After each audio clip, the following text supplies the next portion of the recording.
I'm going to talk about mindset, limiting beliefs, and empowering beliefs. So those are the three things that we're going to cover tonight actually.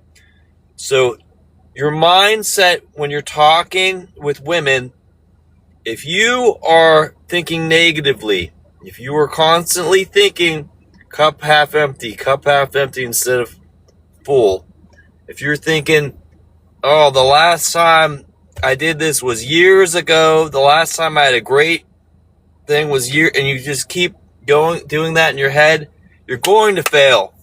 So instead, what you have to do is you have to really concentrate on the good experiences that you've had. Now, I'm going to go into my origin story in a fair amount of detail. So in high school, I had a crush on this girl. I drew a picture of her, and I thought she was the hottest girl in the world. Bully grabbed the photo, showed it to her, and then what happened was the whole class started laughing. Well, that was actually a really good thing that it happened. It was a really good thing that it happened. I'll tell you why in 1 second. The reason this was so good and it was so beneficial is because it allowed me to learn about psychology, self-help, and dating dynamics and how they actually work. I went on this discovery of why things happen, why they work a certain way, and I became very fascinated with it.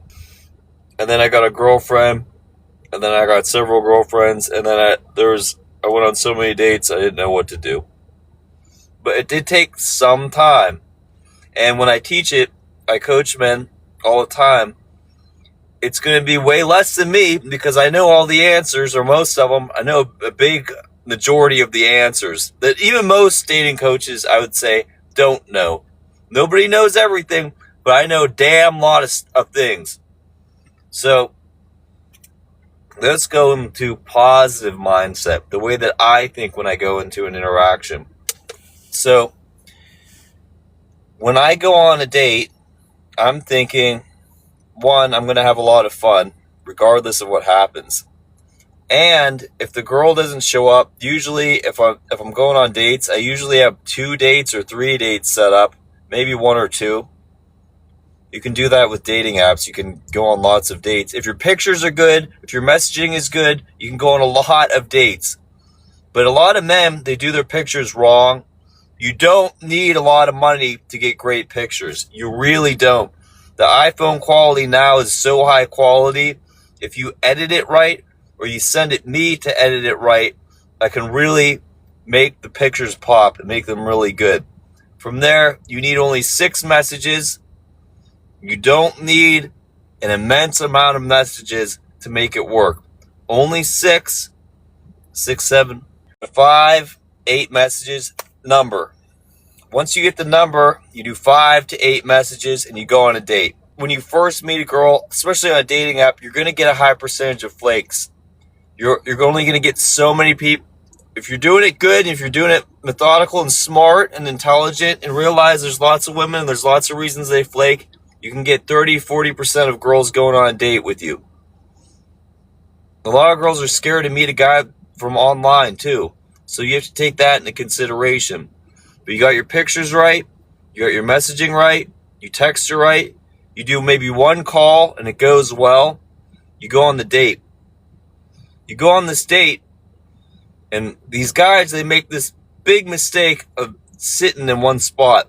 I used to know this guy. He'd take girls, he'd meet them, and he'd stay in one location with these girls for hours at a time. He'd stay like at this bar for hours. And I'm like, what are you doing? Bro, what are you doing? You're at this one location for all of this time talking with this girl. And he's like, oh, I know. Look, 15 minutes, you say, I know this place like I know this area like the back of my hand. Let's go over here. Let's have an adventure. It'll be fun. And she goes, I don't know. Say it'll just be 5 minutes. It'll just be like 5 minutes. And then you go to another place. And you only have to be there for like 15 minutes. Some girls rarely you'll meet a girl that really wants to be in one location for a long period of time. But most of the time, you're going to talk with a girl who is okay with going to a different place if she feels comfortable with you. And how do you make a girl feel really comfortable within the first 15 minutes of meeting her on a date? Is you do some type of cold read, and it has to be good, genuine. It has to feel authentic.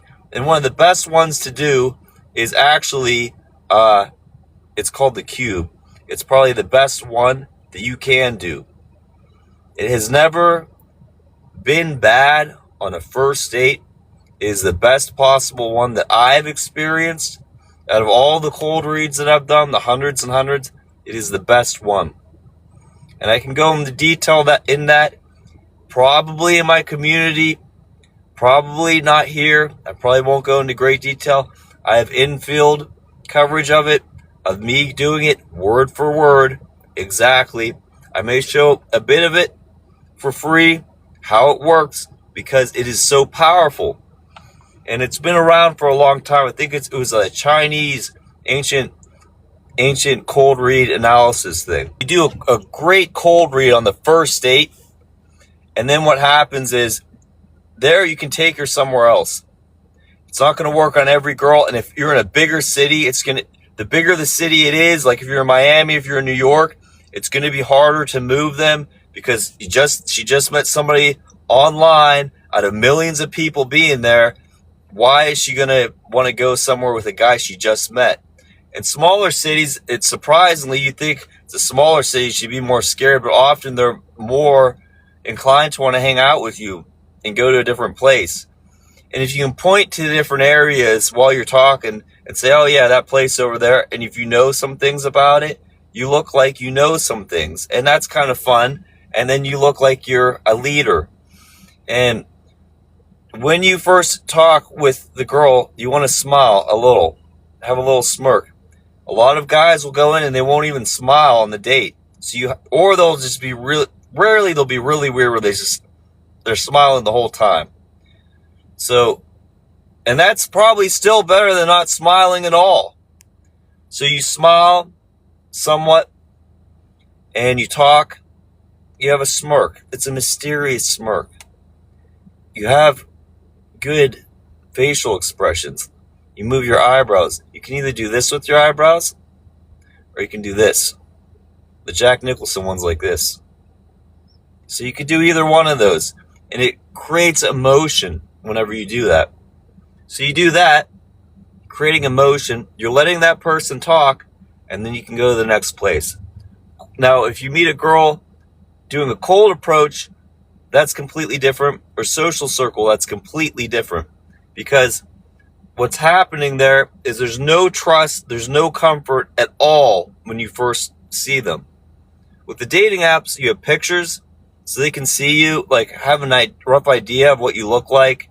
You can have a little prompt that's kind of funny. The texting was maybe kind of funny and cute, and you got a connection, and you're unique, and then you do the call after you get the number.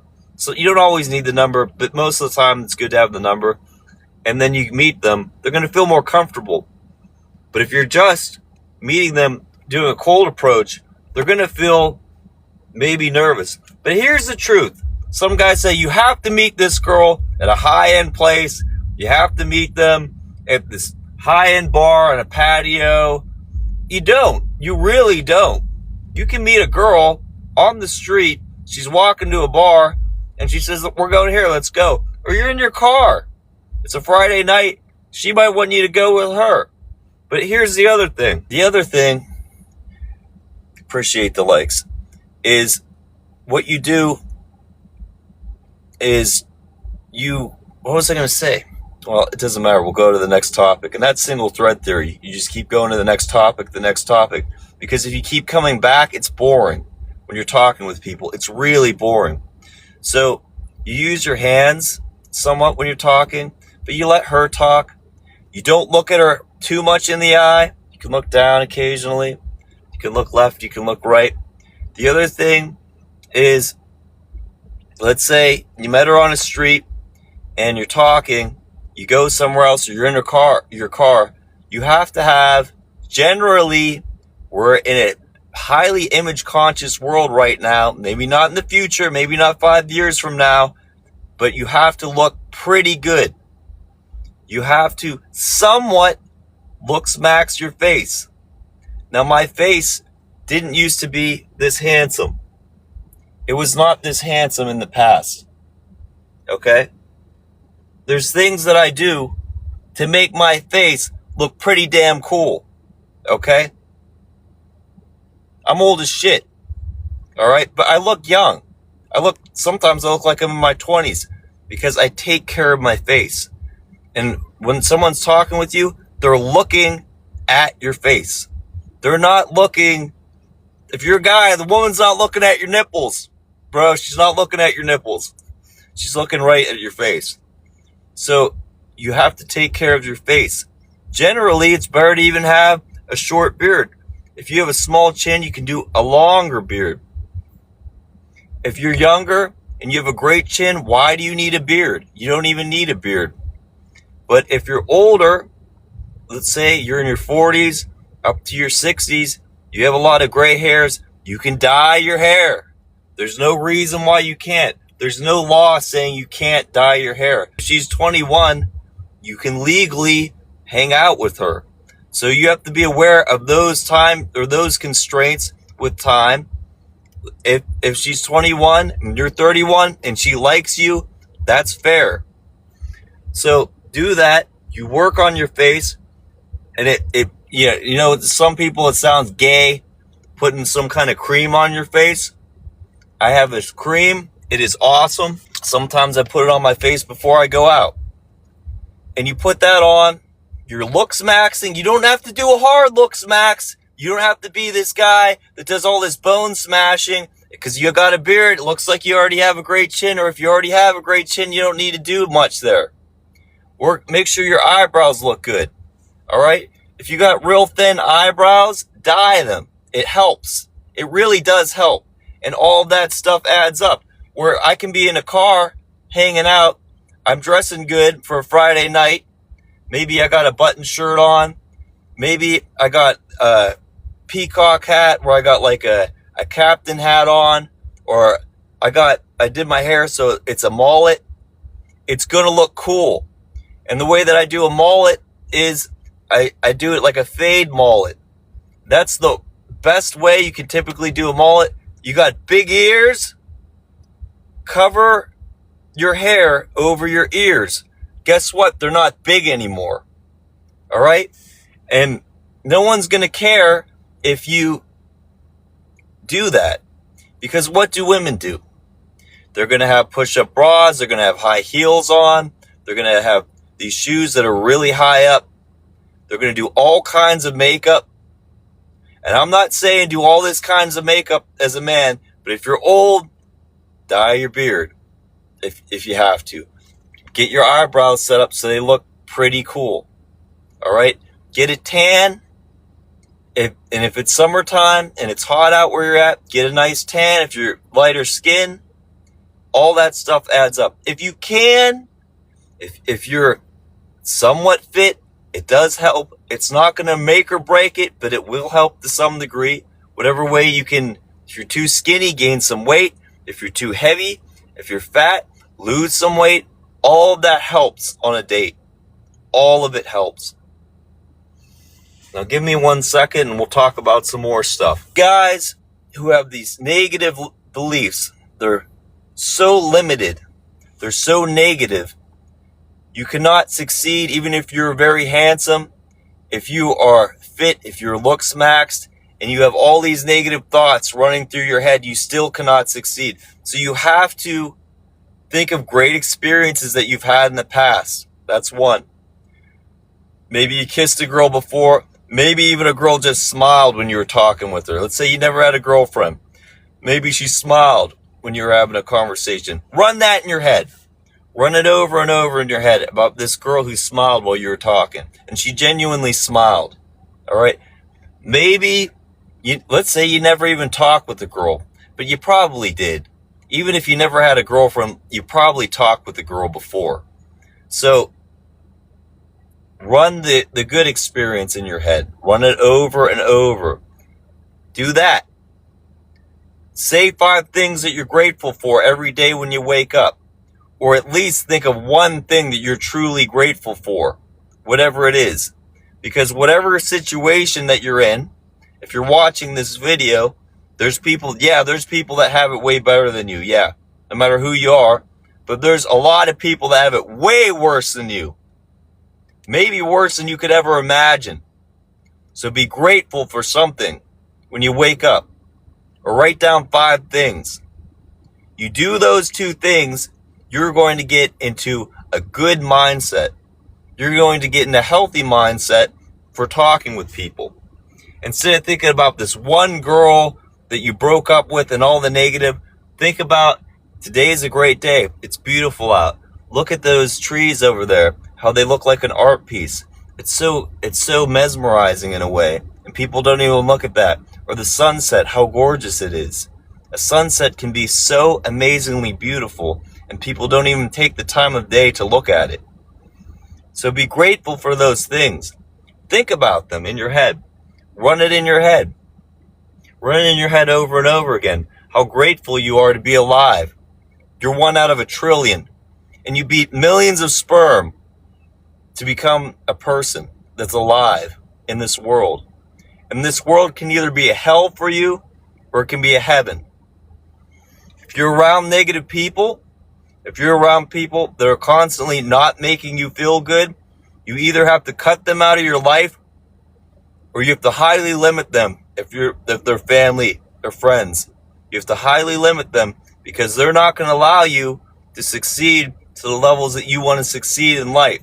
If you want to have a great life, if you want this life to be heaven, you have to be around people who also feel that way, or also feel that it's limitless how good you can feel, how great of a life you could have. You have to be around those people. If you're not around those people, you have to either be doing this with a mentor like me, and you send me a DM, or what you do, and we talk, and I help you out, or you do it by yourself. But if you never had a girlfriend, or you're in a lot of trouble, it's way easier and way quicker, and it saves you 15 years of the pain that I've gone through by just talking with me, and I can help you figure these things out. That's how it works. That's mindset. Let's go deeper into mindset. Now, one of my clients, we were talking, and he was saying how he actually doesn't take it seriously if a girl isn't, you're talking and she's not like, maybe she's not feeling it. Because guess what? There's billions of people on Earth. So you could be talking with someone, you realize they're not having a good time, and it's fine. I was talking to this girl earlier today. It was a brief interaction, and I complimented her on her, not on her physical beauty, but on her fashion.